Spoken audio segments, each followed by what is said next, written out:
بسم اللہ الرحمن الرحیم۔ السلام علیکم ورحمۃ اللہ۔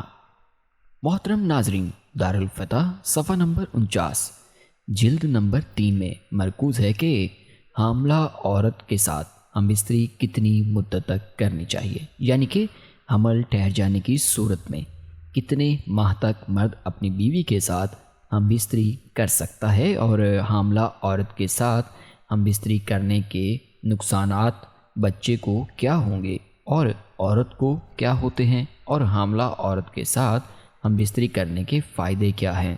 حدیث مبارکہ اور قرآن پاک کی روشنی میں آج کی اس معلوماتی ویڈیو کا دینے کا مقصد یہ ہے، ہم تمام مسلمانوں کو یہ پتہ اور معلوم ہونا چاہیے کہ شریعت محمدیہ میں حاملہ عورت کے ساتھ ہم بستری کب تک کر سکتے ہیں۔ محترم ناظرین، اپنی بیوی کے ساتھ ہم بستری کرنا سنت عمل ہے، اور سنت عمل جس نے ایک ادا کیا گویا اس نے 10 نیکیاں حاصل کیں۔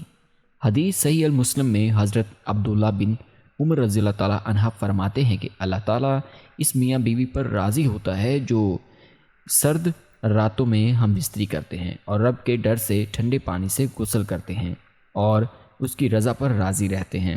اس وقت اللہ تعالیٰ فرشتوں سے فرماتا ہے، اے فرشتوں، تم ان کے سابقہ گناہ معاف کر دو، کیونکہ اس نے میری رضا کے لیے ٹھنڈے پانی میں غسل کیا ہے، اس لیے میں ان پر راضی ہو گیا ہوں۔ محترم ناظرین، اپنی خواہش پر صبر کرنا بہت مشکل ہوتا ہے، تو اب سوال یہ ہے، مرد اپنی حاملہ بیوی سے ہم بستری کب تک کر سکتا ہے؟ 2 مہینے، 4 مہینے، 6 مہینے، کب تک وہ ہم بستری کر سکتا ہے، اور کب پھر اس کو منع ہے؟ حمل کے دوران اگر ہم بستری کی جائے تو اس کا فائدہ کیا ہوتا ہے اور نقصانات کیا ہوتے ہیں؟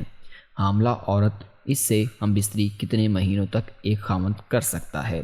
تو جواب بڑی توجہ کے ساتھ سنیے گا۔ پہلے تو یہ بات سمجھنا ہوگا کن کن صورتوں میں اسلام کے اندر ہم بستری کرنا منع ہے۔ پہلی چیز ہے حیض کے دوران۔ حیض کم سے کم مدت ہے 3 دن، زیادہ سے زیادہ مدت ہے 10 دن۔ ان 3 دن سے 10 دنوں کے دوران آپ ہم بستری نہیں کر سکتے۔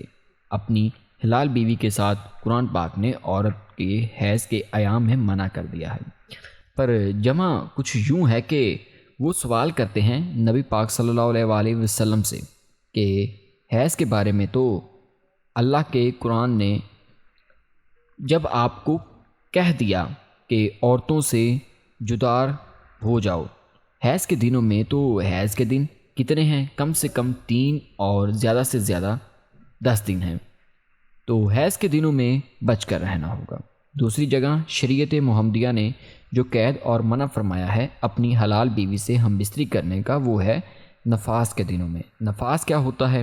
جب بچے کی پیدائش ہوتی ہے، اس کے بعد عورت کی شرمگاہ سے خون آتا رہتا ہے، نجاست آتی رہتی ہے، تو جب تک نجاست بند نہ ہو جائے، جب بچہ پیدا ہو جائے، اس کی مدت نجاست بہنے کی کیا ہے؟ زیادہ سے زیادہ اس کے 40 دن ہوتے ہیں، اور کم سے کم اس کی کوئی مدت نہیں ہے۔ وہ 8 دن کے بعد بھی بند ہو سکتا ہے، 10 دن کسی وقت بھی بند ہو سکتا ہے، تو ان دنوں میں بھی بیوی سے ہم بستری کرنا منع ہے۔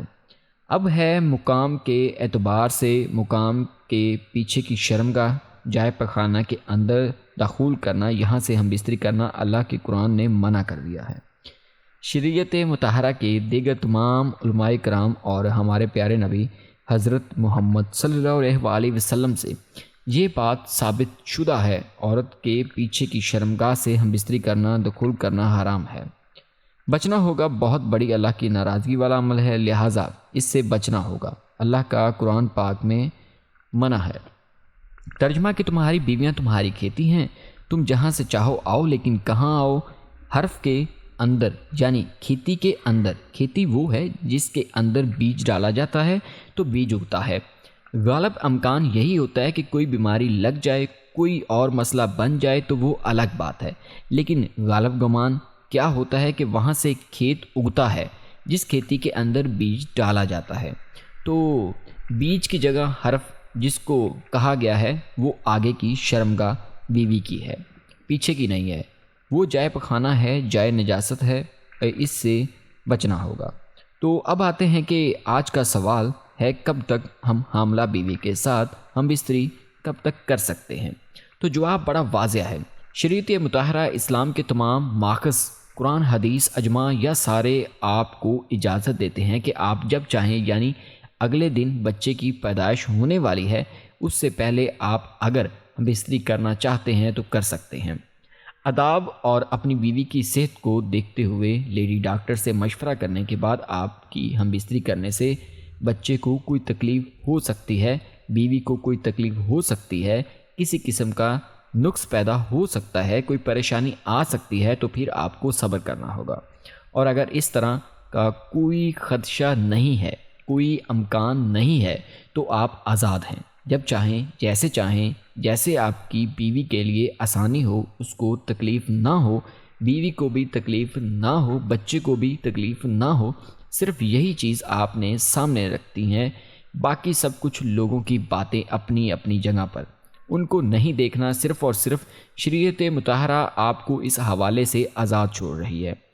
صرف آپ نے ڈاکٹر کی رائے کا احترام کرنا ہے۔ لیڈی ڈاکٹر جو مستند مسلمان ڈاکٹر ہونا، وہ حاملہ بیوی کے ساتھ ہمبستری کرنے کے فوائد کیا ہیں، فقہ کی رائے ہے، لیکن رائے انتہائی مستند کتاب کے اندر لکھی ہوئی ہے۔